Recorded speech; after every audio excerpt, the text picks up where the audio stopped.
क्या आप जानते हैं, जिस युग में आज हम जी रहे हैं वह शक्ति के मामले में सबसे कमजोर माना जाता है, लेकिन फिर भी सबसे खतरनाक भी। तो सवाल यह है, सत्य युग ज्यादा शक्तिशाली था या कलयुग? चलिए जानते हैं इस रहस्यपूर्ण सच्चाई को। सत्य युग, जिसे सत्य का युग कहा जाता है, इस समय लोग सच्चे, धर्मपरायण और शुद्ध मन के होते थे।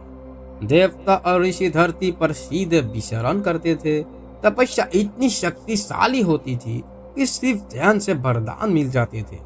सत्य युग में मनुष्य की आयु हजारों वर्षों की होती थी। शरीर मजबूत, मन शुद्ध और आत्मा शक्तिशाली होती थी।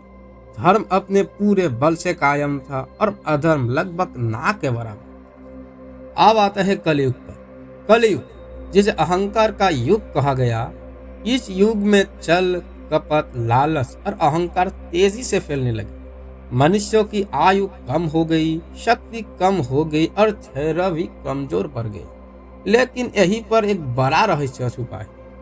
कलयुग में शारीरिक शक्ति भले ही कम हो, लेकिन मानसिक युद्ध सबसे ज्यादा यही होता है। इस युग में सच्चाई पर टिके रहना ही सबसे बड़ी ताकत है।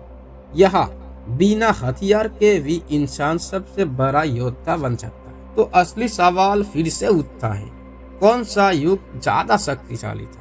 सीधा जवाब, सत्य युग ज्यादा शक्तिशाली था, क्योंकि सत्य युग में शक्ति बाहर भी थी और भीतर भी।